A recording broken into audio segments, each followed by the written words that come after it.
Good evening. Welcome in daily UPSC editorial audio program.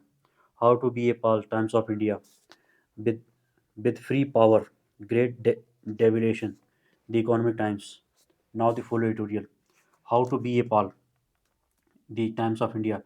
India must be smart in managing its relations with Nepal, which is now a theater of big power moves.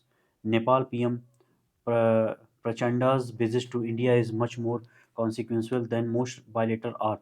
This is the new leader's first foreign visit since he took Nepal's top job last December.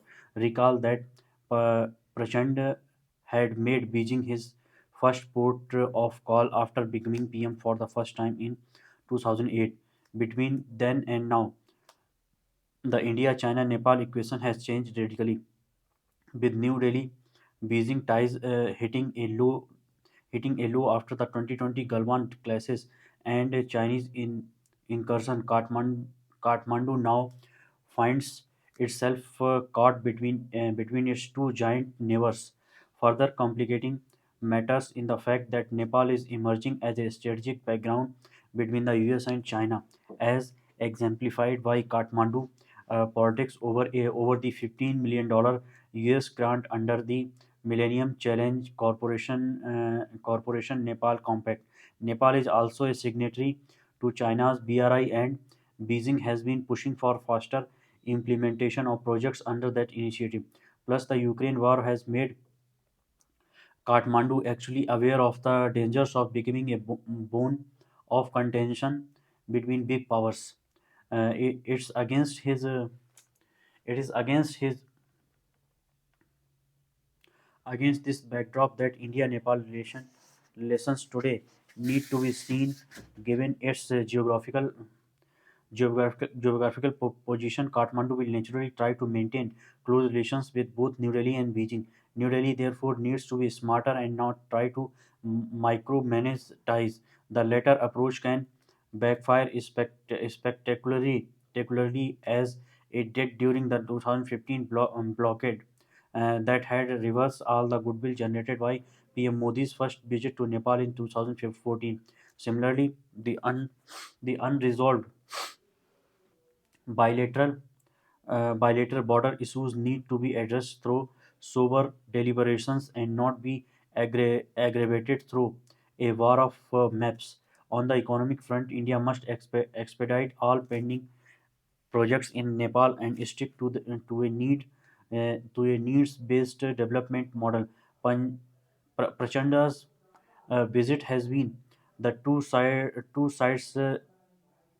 sides inked seven MOUs and agreements, including a transit treaty and a pact on bilateral digital payments. There is also a long-term understanding on selling Nepal's excess power to India.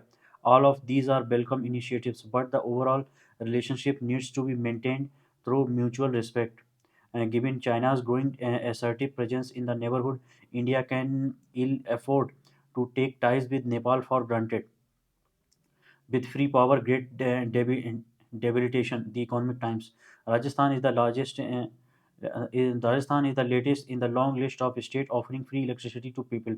The free power scheme has the deleterious impact on resources and economic, endangering India's goal for an energy transition towards net zero by 2070. The practice of doing out free power to farmers has increased water stress, jeopardizing agricultural income and sustainability. It is also literally being penny wise and pound foolish in action by undermining the fiscal health of electricity distribution companies. Discom, though the Electricity Act mandates that states make upfront payment to Discom for the free electricity. This is a norm observed regularly in its breach. Free electricity schemes are capacity agnostic.